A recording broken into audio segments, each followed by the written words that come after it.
Get to Old Navy, one day only tomorrow. Great gifts like blankets and slippers for the family are just $5, and Adora boots for women, girls, and toddler girls are just $12. Tomorrow only at Old Navy, valid 12/14, select styles in stores only. Blog Talk Radio. Welcome to Nonprofit U, a forum where nonprofit stakeholders can share lessons learned and discuss the latest developments in the industry. My name is Valerie, Leonard, your host. I'm a consultant to nonprofits, and I specialize in community and organizational development. I work with nonprofit organizations to help them make a stronger impact to their clients and communities, and you can find Nonprofit U on Facebook and Twitter. I encourage you to comment early and often using the hashtags NonprofitU, UIC, or Chicago Community Trust. You can also leave comments on blogtalkradio.com/nonprofit_U. The chat room is open, and you can post comments and questions. And for those of you who are following on Facebook, we encourage you strongly to go to @UICCNM on Facebook or Twitter.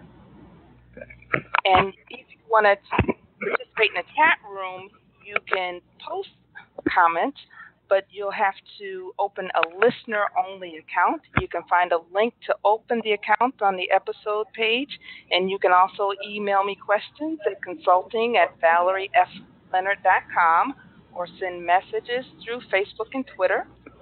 You'll find a Nonprofit U fan page on Facebook. For our purposes today, though, we encourage you strongly to go to the UIC CNM Facebook page so our conversations are all in one place on Facebook.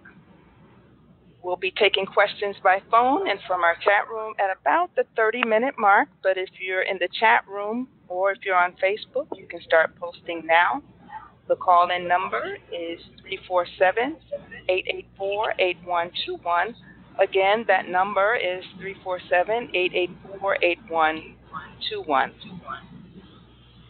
Today's episode is Rock Your Giving Tuesday, using aligned storytelling to increase fundraising. We all know how important it is to engage in Giving Tuesday activities to maximize your year-end fundraising.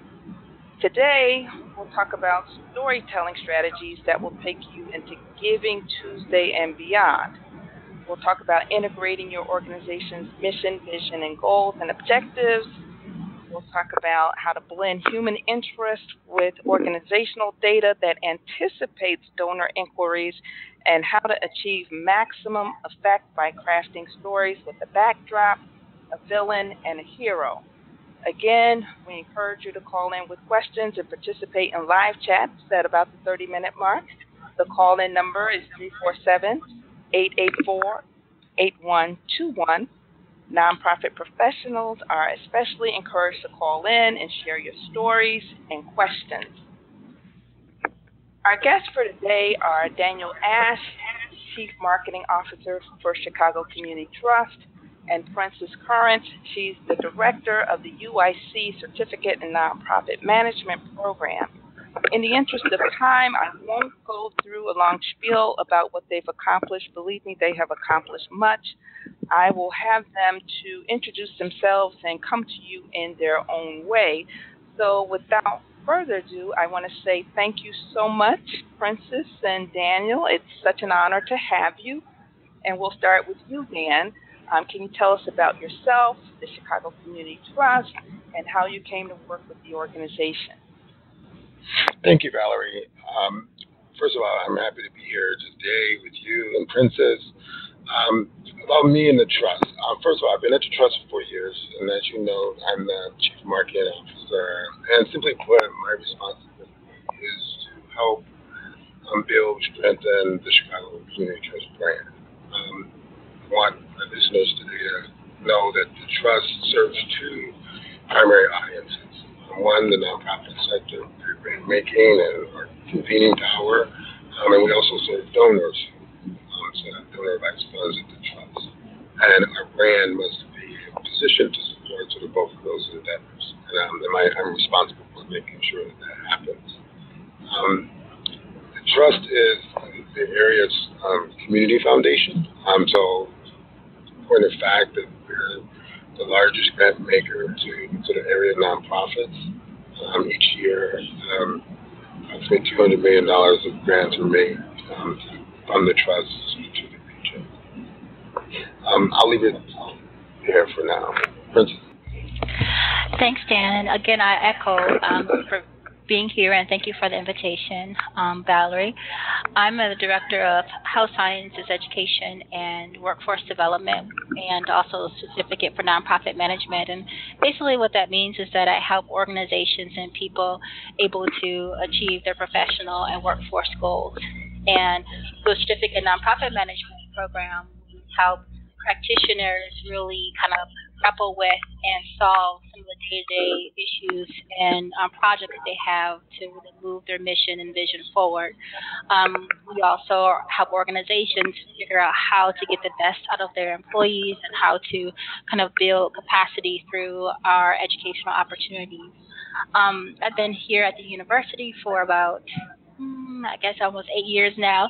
I've been here at the UIC Extended Campus, which really is a kind of entrepreneurial arm of the university, where our goal is to provide educational opportunities for folks outside the traditional space, so they're able to do their advanced degrees and online at the convenience that meets their lifestyle. So really excited to talk to you about some of the experiences that I've had in a nonprofit space, having had a nonprofit and for-profit, but also focus on helping other nonprofits able to achieve capacity and continue with their vision and mission. Okay, great. Thank you so much for that, Princess. Dan, as you know, we're in the run-up to Giving Tuesday, and folks are working fast and furiously on their year-end giving campaigns. Sometimes there's a tendency to focus so much on catchy messages that play well on social media that we forget to develop our stories and engage prospective funders after they follow up. What would you say are the key elements of a great nonprofit story? Well, first of all, I want to make a few points about sort of what should a story do, and then I'll come back to the elements of a strong story. Okay, great. First and foremost, a story is a vessel that carries emotion.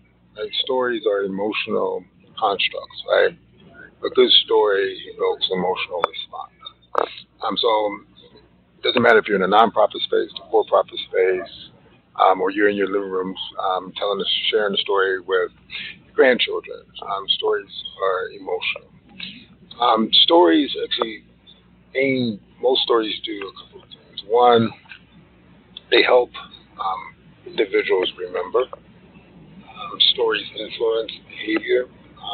And a good story sort of connects the listener to their own sense of humanity, right? So, one way to sort of put that is, think about this in your own experience. A good story helps you reflect more deeply on who you are as an individual. So I like to start there because sometimes we make storytelling very abstract, vague, and only a few people can do it, and gifted can do it. I can't. We all tell stories every single day. So the elements of a nonprofit story. So I want to underscore just a few, just to get us started. Every good story has a character, right? There has to be an individual at the center of the story, and that individual has to have a couple of things in play. One, that character has to be seeking something. There has to be a desire for something. And that character has to endure or confront some level of conflict. Now, I know we're not sort of writing for theater, we're writing for nonprofits.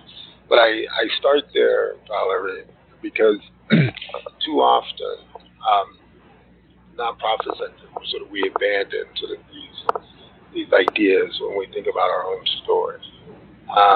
Too often we try to write stories about ideas, or we write stories about organizations. And we have to, when we think about our storytelling in the run-up to any giving campaign, and most certainly a big campaign like Giving Tuesday, we have to come back to sort of the person, that individual, that prototype individual who benefits from our service. Like, we have to tell their story. Another point, and this is embedded in the question, slogans never, ever contain a story.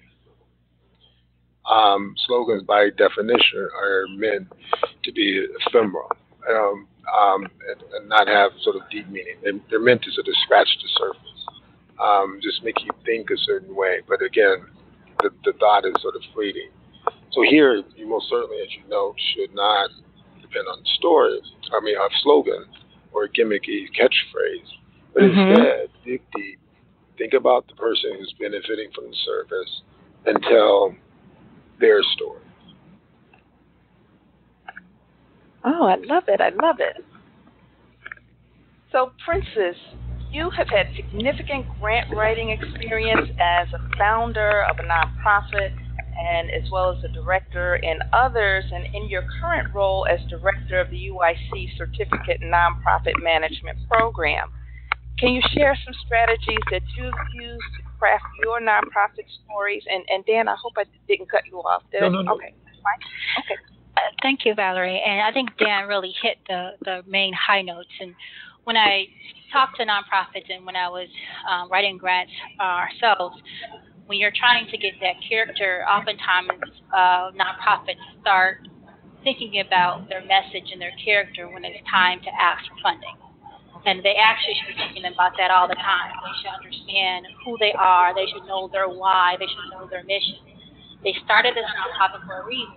So the question is, what is that reason? What motivates you? What inspires you?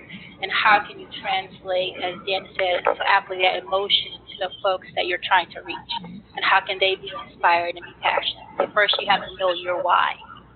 You also have to know what sets you apart. Okay, what's different about you and others. And we're not talking about hyperbole or racing to the bottom, saying I started from nothing and now I have $100,000, or talking about racing to the top, but now I have $1 million a week. But it really is, what is your impact? How are you serving that passion that you said that you started as an organization for? How are you actualizing that? But as Dan said about slogan, you got to be true to your brand, right? So I'm not Nike, so I can't, say, I can do all these things for you if I actually sell candy bars. So really understanding, don't fall into that trap of hyperbole. Don't exaggerate because people can spot or smell something that's not true. Be concise. We always talk about less is more. Right? So making sure that it's simple. Oftentimes when I advise nonprofits, I talk about these 3 areas, and you're talking about describing your message. And it really is 3 fundamentals. It's problem, solution, success. You got to be able to figure out how your organization, what issue that your organization is trying to solve, or you're helping that character overcome. What is the solution to that? So how does your organization help with that, and how have you been successful in doing that? And then for the funder perspective, how can they help you do that? Right? How can they have an impact? Right? How can they be involved in helping that character overcome whatever? And then the last 3 are sense of belonging and getting personal. Right? You want something that speaks to the funder, but you think about that person that really kind of evoked that emotion that you had before. But you really have to know thyself. Believe that you can actually achieve that and have the confidence, right? So you're saying that you can have X outcome, knowing that you're actually able to do that. And then lastly, having a vision, right? So you're asking something now, what's going to happen when you give it to you, and then what's going to happen after that, So you have a long-range vision. That's kind of like some of the strategies we touched over that we often employ that is similar to any space, as Dan said, for-profit, profit, or even if you're in a department trying to get volunteers to be involved. Okay, awesome. Thank you so much for that. All right. I want to remind our listening audience that you're listening to Nonprofit U, and we're speaking with Daniel Ash, Chief Marketing Officer at the Chicago Community Trust, and Princess Currence, the Director of the UIC Certificate in Nonprofit Management Program. We'll be taking questions from our listening audience in chat room in about the 30-minute mark, so about 2:30 or so. And the call-in number is 347-884-8121. And again, if you're participating on Facebook, today we're asking that you go to the CNM Facebook page. So that's at CNMUIC. Is that it? Or, I'm sorry, I think I got it wrong. At UIC CNM. Yep, that's close. I'm sorry about that. So thank you so much for that, Princess. And with that, I'm going to turn it over to Daniel. Dan, there is a lot of emphasis on nonprofits developing their stories. And at the same time, funders also have their narratives. So can you share some strategies that nonprofits can use to make sure their narratives are in alignment with funders' narratives? And then two, I know you touched on it, but a lot of times when we think about tell your story, can you start off by reminding us what exactly does that mean? Because I know somebody like me, I never met a word I didn't like. I'll just go on and on and on, as you can tell from this question. So at any rate, can you share some of the strategies where folks are exchanging stories, more or less? Mm-hmm. Well, let me go. I want to pick up on something that does tell directly to this question. The phrase "know thyself." I love that. Right? And one way to think about this is that every institution, every organization, department, doesn't matter the context, but you have to know your emotional core, right? Like what's at the core of your cause? What are you trying to do? So when people hear the word branding, particularly if they think about brand management, ultimately, when you talk about branding, you're talking about emotion. And again, the commercial examples like Nike, or to the E, little wrap your mind because it gets so well, right?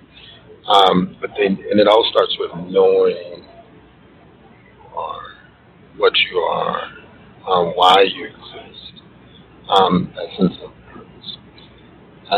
Now, as you think about funders, first of all, in the context of Giving Tuesday, I wanted the audience to not think of funder as an institution, but think of funder as donors, individuals who, as individuals, we all have an emotional core, right? We all have sort of this deep sense of who we are.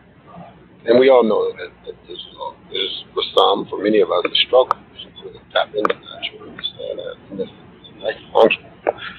But when it comes to communicating a message to an individual, I mean, you're often trying to sort of think about who you are and how you express it so you connect to that other human being.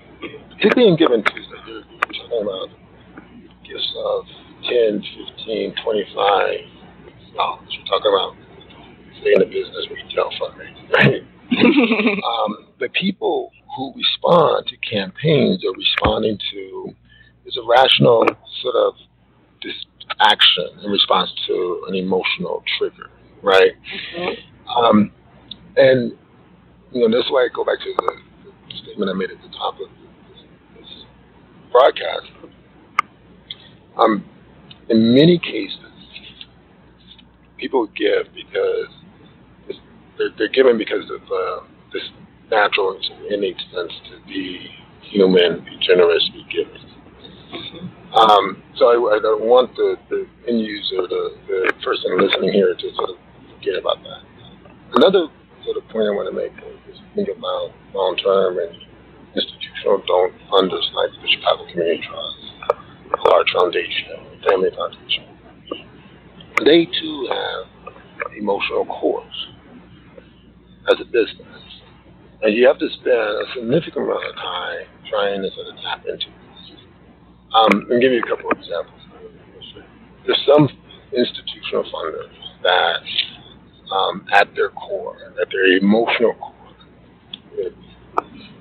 it's research, it's academic, it's scholarly, it's in some cases, for others, it's advocacy. In some cases, it's all about direct service, very similar to an individual, right, response. What you have to, as you think about storytelling and whether your story and whether it aligns with the story of the foundation, really is spending time understanding what is that institution. Now, my belief is that if you're a nonprofit seeking funds, in most cases, there is an opportunity to align sort of your story with a funder. Now, of course, if you're a direct service organization, that's all you do, and a funder is only funds research, don't waste your time, right? Right. So there has to be some pragmatism there where you understand your target. But if you assume that there's, again, they fund things that you do, how you position your work has to start with what you do. So it's about your story, not about theirs. But then you can think about sort of your emphasis, and then decide to sort of promote or sort of push forward more aggressively certain aspects of your story that resonate or can align more prominently than others. One way to the trust, for example, is place-based. If you're engaging a community foundation, trying to find ways to underscore how your story, the characters are connected to place is an important way of communicating to the community foundation. So again, there's certain categories that kind of guide you, in terms of like where the alignment should be. There's some funders that place doesn't matter. National funders, many of them. They're global funders, and they think about issues, think about themes. And again, sort of focus on place in that context may not be as important. But again, that type of due diligence, that type of research is helpful. But now I say this to say that doing your homework matters, but as you think about the actual construction of a story and the delivery of a story, it still has to come back to character, it still has to come back to a challenge/conflict, it still has to come down to how that character, particularly with the interventions or the services that's provided by a nonprofit, overcome those challenges, right? Too often we do all of that work and then we bury our lead. you bury the character, right? And you make it more about the institution.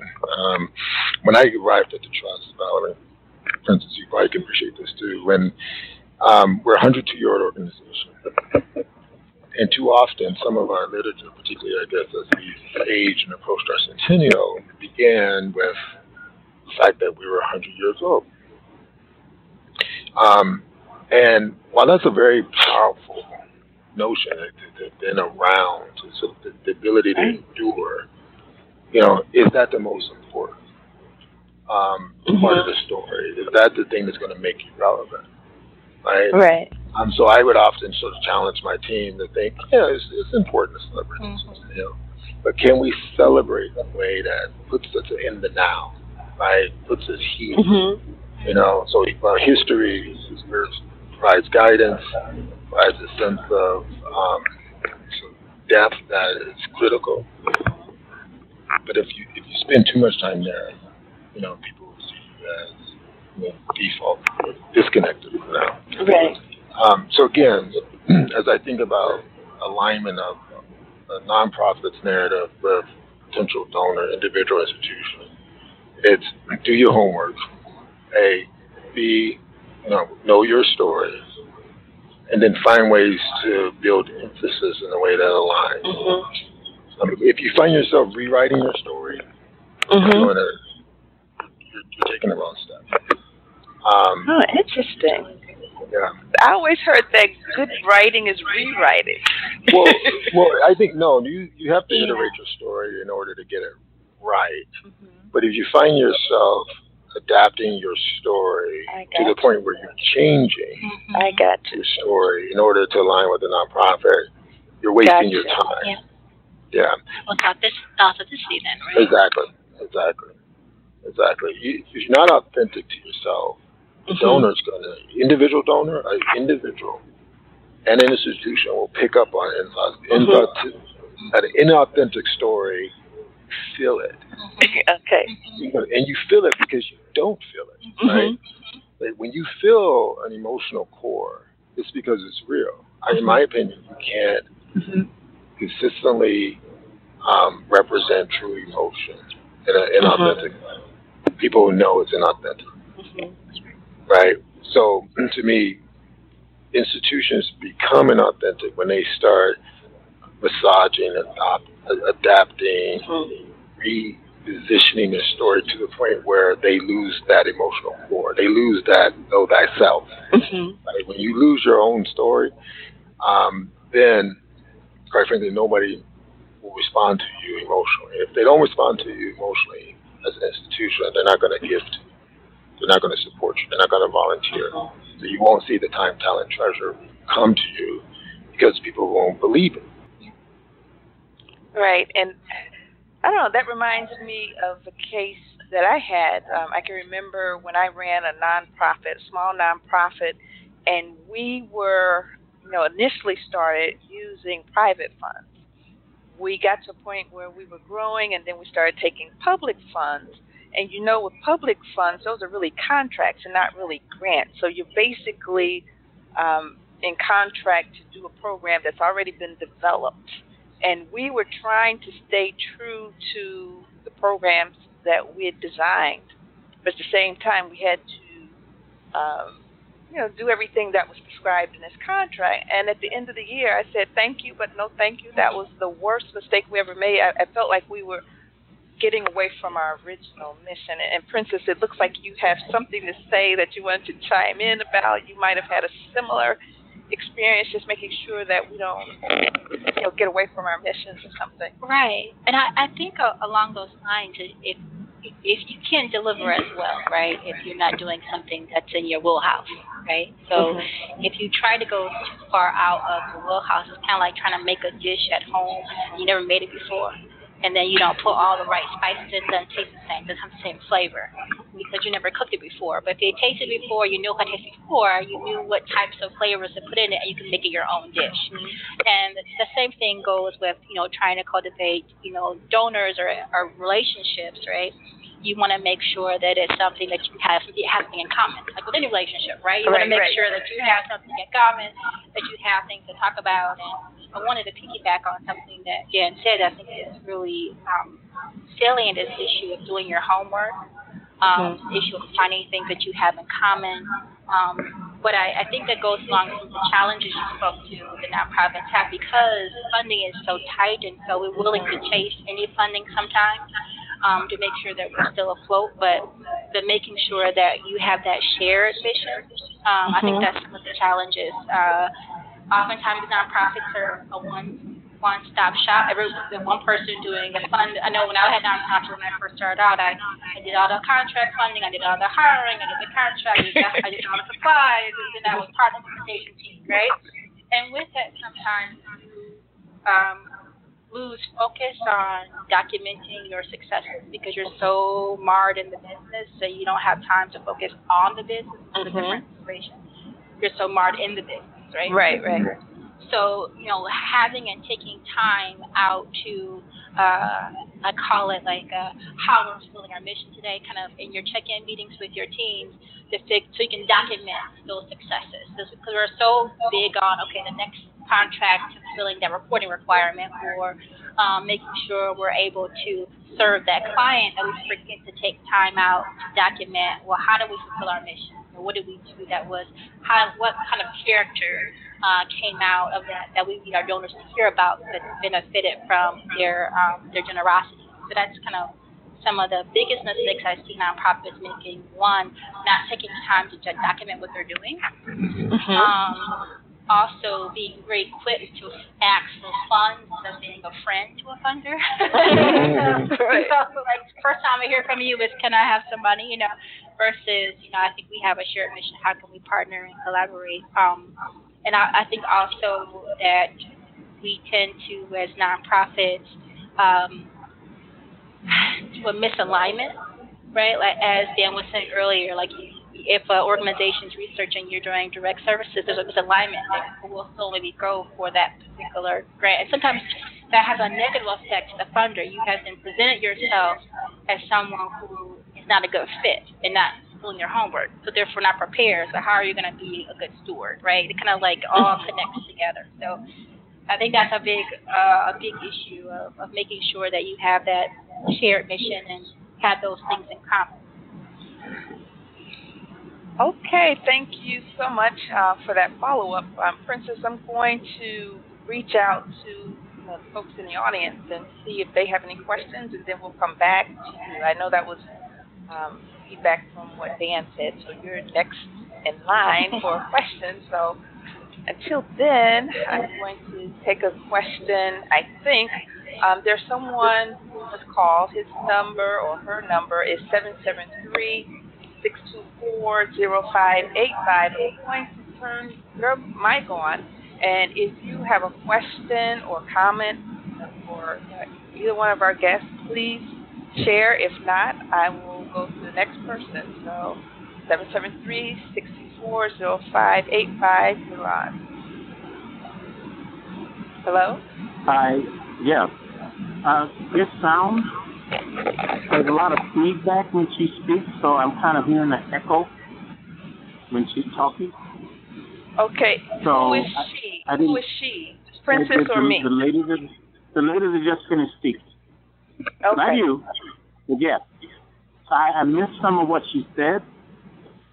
But as far as the storytelling, I have found that I've learned to pocket two different narratives: the elevator narrative and of course, the regular narrative. And it's because I've practiced it for the last 7 years. It's really adapted to whatever changes that we've made. But in respect to Giving Tuesday and the shortness of the time between now and that point, is there any tips you could give anyone who has pretty much an established pitch or an established narrative story that is an absolute must? I may have missed it. I got it a little late, but is there an absolute must for Dan Ash? Okay, that's for Dan Ash? Yes. Okay, great. Dan, did you get the question? Catch the question? Yeah, in terms of my understanding is an absolute must, or something that we could do in the short runway between now and Giving Tuesday to maximize the response to Giving Tuesday. I think it's an opportunity to actually provide the sort of digestible chunks of content, like in this sort of runway. So we often get this question about social media, and because Giving Tuesday is such a social media driven campaign, how do you effectively use social media day over day in the run up to Giving Tuesday? Here's one idea, and it's been tested by a number of organizations and proven to be successful. Finding short vignettes, when I underscore short, and I use this term in my staff, digestible chunks, headline driven, even shorter than the elevator sort of pitch, that are personification sort of what you do. So in many cases, it's telling a headline about someone who benefited from your program, or if you're an advocacy organization, reminding your audience, which should, as Princess said, should have some relationship with you. You don't get strangers to give you money on Giving Tuesday. You get people who know you, but you have to remind them of sort of your stories of impact. So say you had 7 days in a run, 7 days ahead of Giving Tuesday, and each day you decide to provide a really strong headline with one paragraph that represents 7 stories of impact over the course of the past year.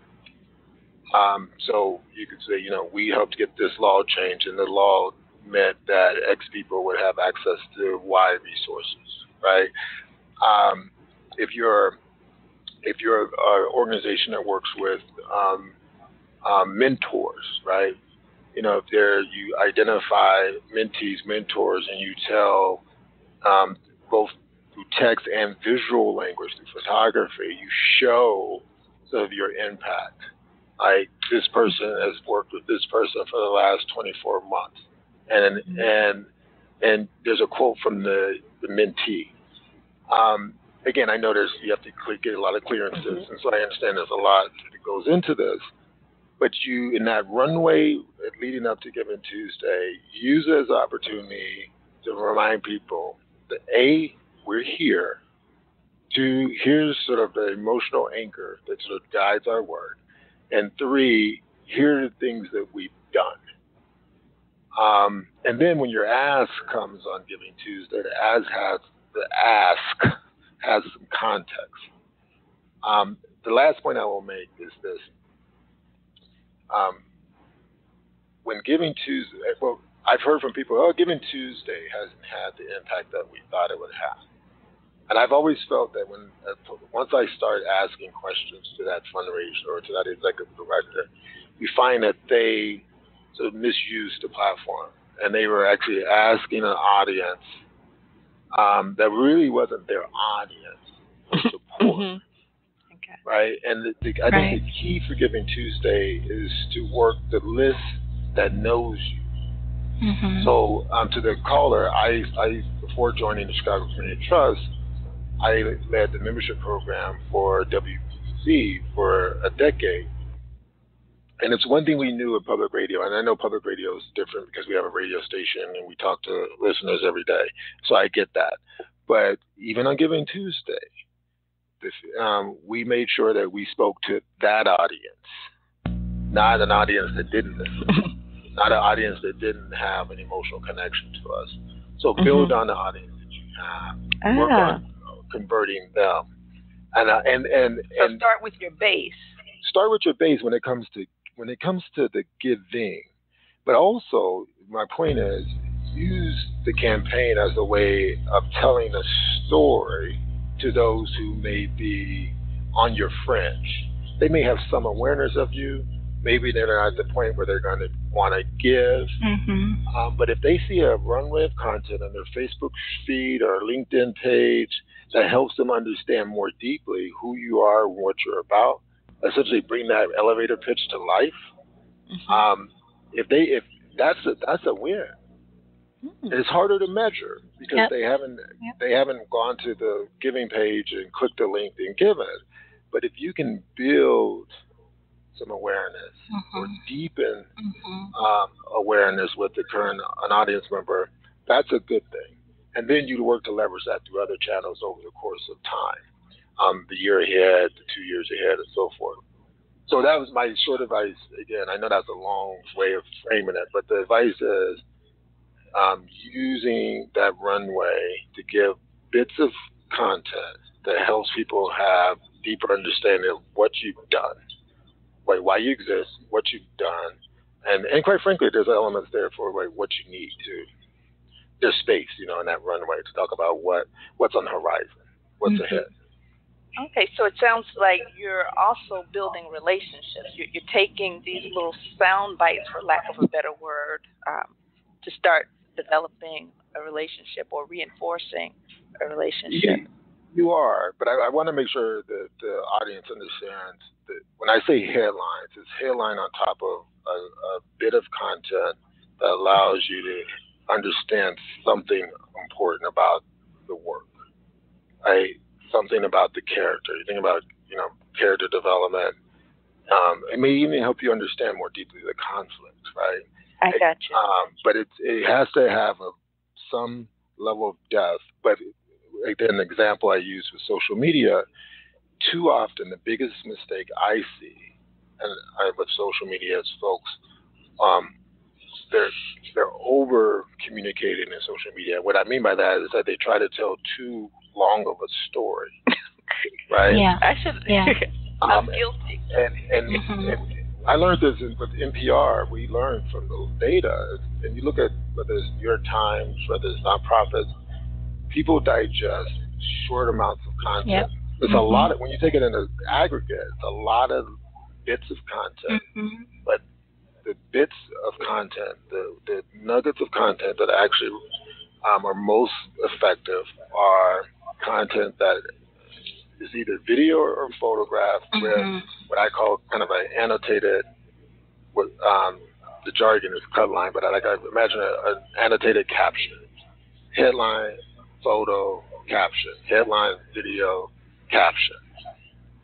And can those chunks of content help round out the consumer's understanding of what you do, why you exist, who you serve? I would, again, use the runway to start planting that type of content. And also, I mean, you made such a great point, Dan, because when you're talking about Giving Tuesday, you're also talking about an audience that already has a relationship with you.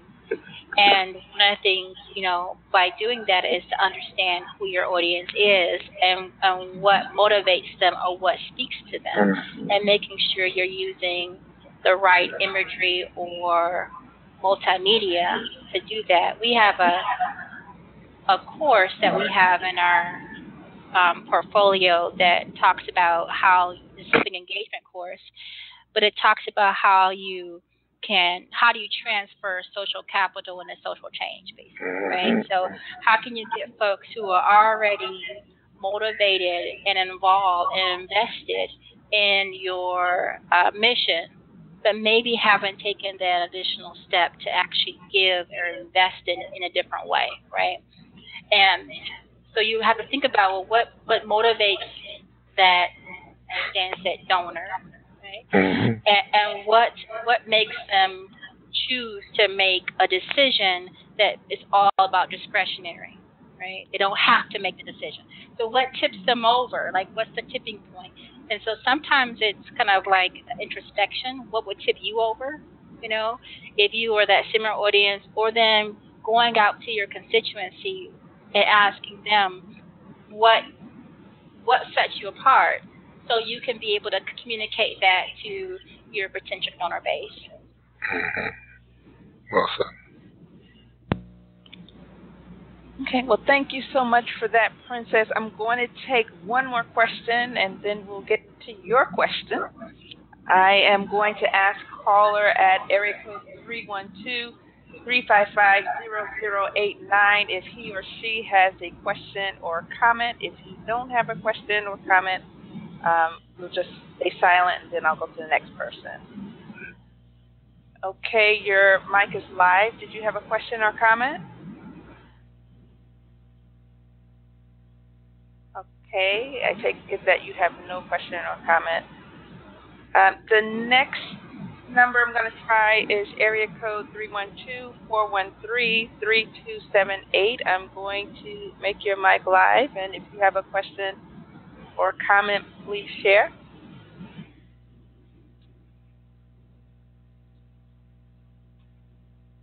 Okay, no question or comment, and I'm going to try area code 312-413-9075. I'm going to make your mic live. If you have a question or comment, please share. Hello? Apparently no question or comment. I really want to thank everybody for joining us. I think we have a very good group based on what I see from the phone numbers.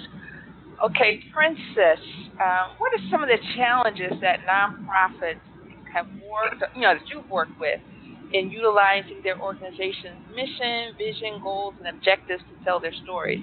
I know those things in and of themselves, we're supposed to include those things, but if we're not careful, if you're like me, you can make a very, very boring story. So what's been your experience, And I know, too, that organizations tend to try to crystallize their vision, mission, and goals. So, I'm sorry, so without further ado, I'll just let you go and answer that question. Sure, thanks, Valerie. I think some of the challenges are that people tend to have a mission that's too long. They may have a mission that they have for the organization that may be a paragraph. But when you're talking about trying to, as Dan said earlier, and as the caller had said earlier, that you want digestible bites. So not being able to say succinctly what your organization does, what it is trying to do, and how what they're trying to do for Giving Tuesday will help them accomplish those goals. But it can't be about the organization.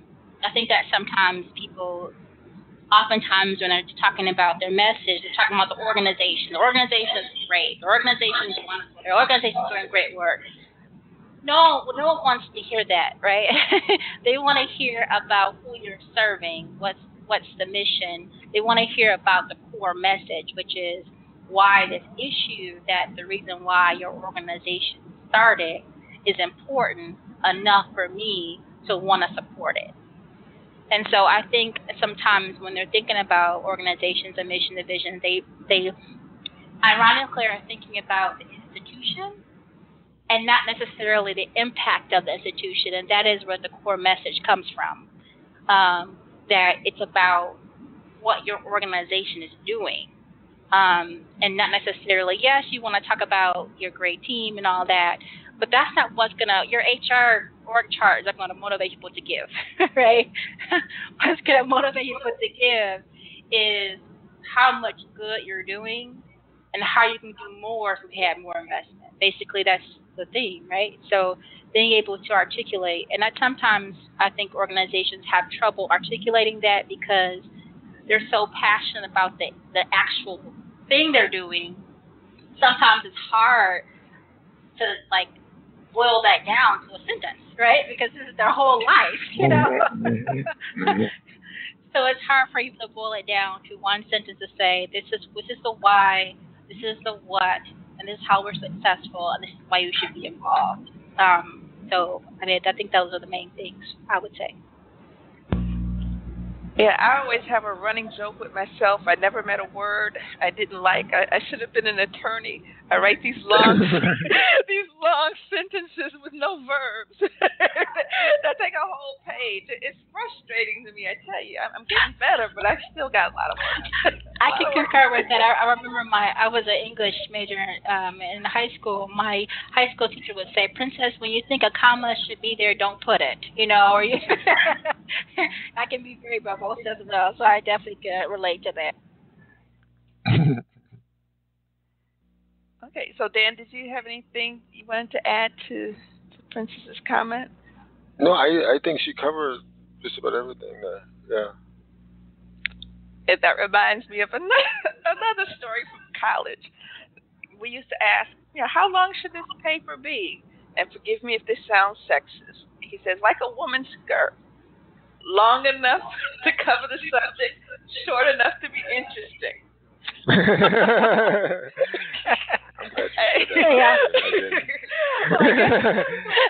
think I'm dating myself. I think I'm dating myself too. People don't talk like that these days.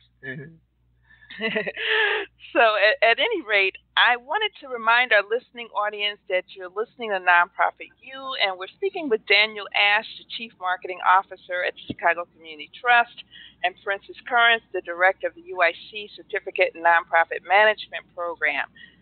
We'll be taking questions as you see fit. We've already gone down the list, and if you have other questions since we have touched base, I will try again. And I also want to take a moment to let folks know that they can strengthen their organization's Giving Tuesday efforts by participating in Webinar Wednesdays. Every Wednesday from October 25th to December 6th, I'll be conducting webinars to help organizations strengthen their fundraising efforts for the end of the year and beyond. Contact me at consulting@ValerieFLeonard.com for further information. So I'm going to call on some of you. Again, you may have questions since we last tried. So area code 773-624-0585. If you have a question, please share. If not, we will continue with Dan. Okay, did you have a question or comment? Yeah, I appreciate the response to my original question because I now have a visual that I can bounce off of what I felt would be appropriate, in that you have your headline, your picture, and your caption. And what I found on social media, that's all people want to read. It really, especially when you have a millennial-driven market, they're not trying to hear the story. And me being a baby boomer, condensing the story has been a challenge. And I've done everything from eliminating negative verbs like not, won't, don't, all that other stuff, to trying to be as simplistic as possible. Are there any other grammatical pointers you can give for a person just trying to keep their message short, like maybe their headline is 7 words or less, or anything like that? Okay, Princess, you sounded like you wanted to give that a try. Yeah, I just wanted to answer a question, but also answer, I think, in a different way. And I think it's piggybacking on what Dan said earlier. Because people have a short amount of time and they're looking for a bite-size, able to digest something, you just don't want to have any image and any content. So even when Dan is giving you some kind of fundamentals on how to structure your post, you want to make sure that when you quickly look at that image, you get an emotional response, you get a visceral response to it. It can't be something that, that's a sun horizon or something. It had to be something, because what the picture, image, video does, it makes someone pause. So if your image or video or content doesn't make me stop, read what you've posted, then you've already lost. So you want to make sure that when you're thinking about what headline you're having, you want an attention grabber. You don't want something that's sensational. Sometimes you do, depending on your message, but you want something that is sensational to your brand, right? That makes the people who are interested in what you have to say pause and read. You don't want them to glaze over it. So you're thinking about how that picture, headline, caption is a trigger for them to continue. So how, if that caption, it should be your closing for them to continue to do an action. So you got to think about those pieces too. That it's not necessarily. It's like it's how you say it, or what you say, right? So how you're saying those pieces, I think that are critical. But people will read if you stop them enough to grab their attention to actually want to read the rest of the thing. I agree. So earlier in this session, we talked about what the elements of a good story, and character is absolutely critical. So in social media, you have the opportunity over time to define your characters. Right? So I'm going to give an example. Say there's actually a couple of folks who do this really well in our market, in the Chicago market, school-based sort of fundraising, particularly when you see the charter schools. Set aside your opinions about charter schools for a moment. Some of them do a really good job telling their story. Some do not.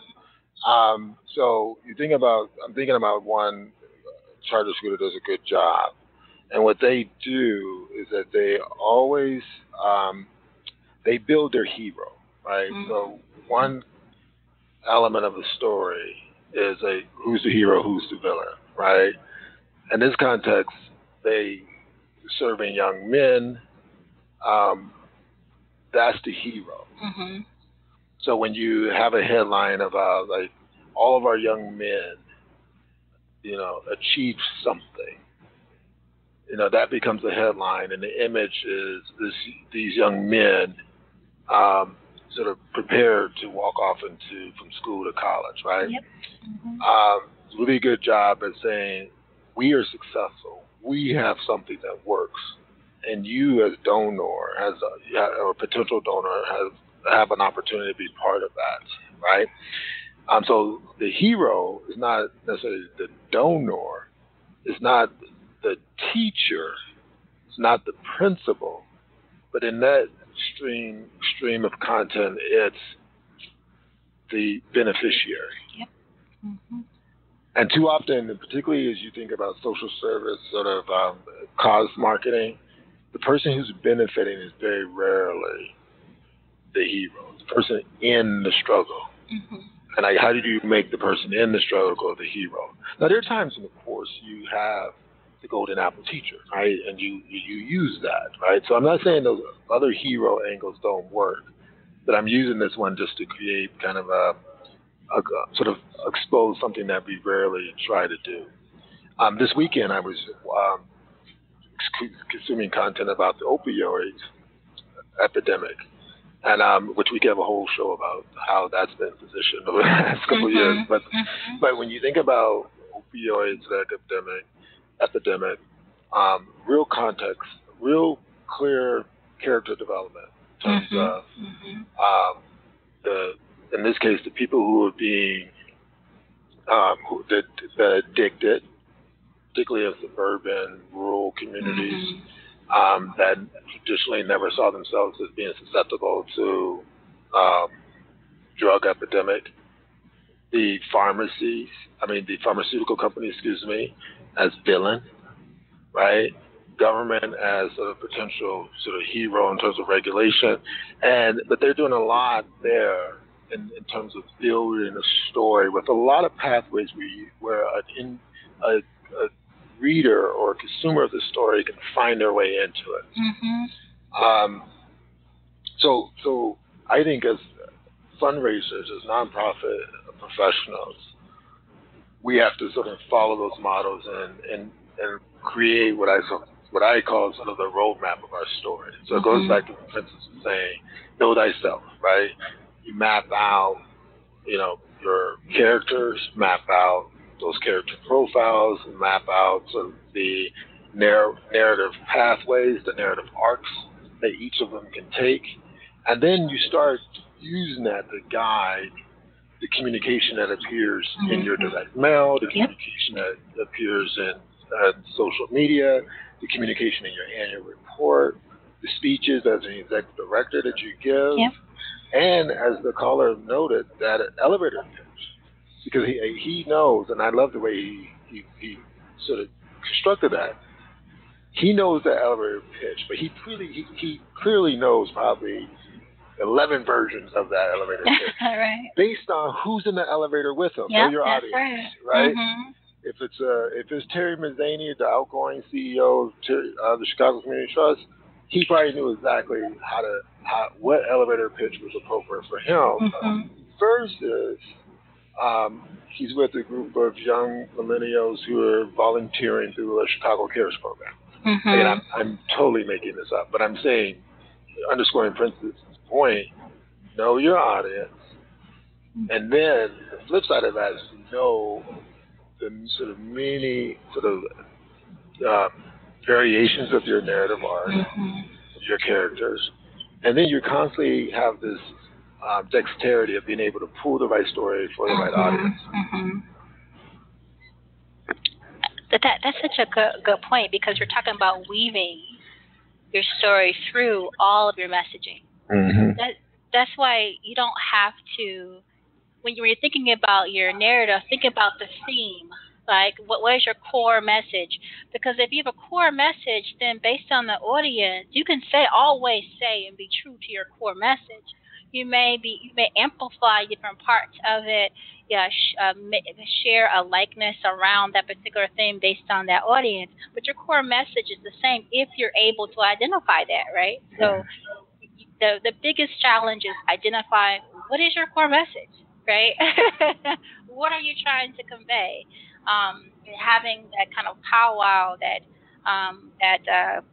introspective moment that people say, come to Jesus moment to yourself about what really are you doing and why are you doing it. If you have that, everything else kind of builds on top of that. Everything else is kind of gravy. You're able to kind of be more flexible and scalable because you know what your core message is. You can say it, in your sleep, but it has to be concise. Mm-hmm. Mm-hmm. You can't riff off a paragraph to someone and you have less than a minute to talk to them. Exactly. Oh, I am loving this, guys. We have all of 0 minutes. It's 3:00, and there's still a few questions. And I know Dan has to get off to another meeting, and it's not like you're not busy either, Princess. So I'm going to, basically ask each of you to share, some of your lessons learned, and then give a final statement, so to speak, and then we can wrap it up. So I will start with Dan, and then you, Princess. So the summary statement for me is, I'm going to go back to the initial thing. Stories are emotional, right? So the key to being an effective storytelling organization is to know your emotional core, to don't lead or talk in numbers. Mm-hmm. The numbers follow. And aim to make personal connections through the storytelling. So I'm going to leave with this set of advice, and I know you can't do this in the run-up to Running Tuesday, but it's something to keep in mind for the next year, and with any campaign, because Giving Tuesday is just one of many campaigns. In order to build sort of more powerful storytelling, I think we as individuals have to be more comfortable in our role as storytellers. Mm-hmm. Mm-hmm. So something I've done with a number of my teams over the course of my career is to actually have storytelling workshops. A couple of examples. Taking a team to do improv, right? When you have a team that is doing improv, and if they have to work the phones, or if they have to go out and do presentations, training in improv makes them much more comfortable. Again, owning the story, but also sort of using anything that's given to them to deliver their message. Ultimately, that's what improv is all about. The other thing is listening to stories. So I strongly encourage folks to go to StoryCorps and listen to folks as they tell stories. Listen to programs like The Moth. Read other good fundraising material. The things that actually trigger an emotional response in you is something that you probably should seek to model with your own story, your own institutional sort of messages. And then I'll end with this, and it's something I say to trust often. Don't overthink it. Mm-hmm. I know we spent an hour talking about storytelling, talking about it in the context of Giving Tuesday, Illinois Gives. But even if you sort of pull back from that immediate sort of issue, immediate platform, don't overthink the emotional piece. And so, again, the example at the trust is well-educated people, many of them PhDs in their subject matter area. You don't need someone to know as much as you do to care about an issue. Right? All you need them to do is feel its importance. Right? And if you can create that level of empathy, right, then you're on a pathway to engagement, to connectedness. I'll end it there. And Princess, you can bring us home. Well, thanks, Jack. I think it's just reiterating of those, things to know. Know thyself, know your impact, know your donors, and keep track. you want to make sure you know what you're doing and how often you're doing it. I mean, one of the things in our Certificate for Nonprofit Management course, oftentimes nonprofits don't have the opportunity to have an expert coach kind of walk them through their issue or help them build their strategy.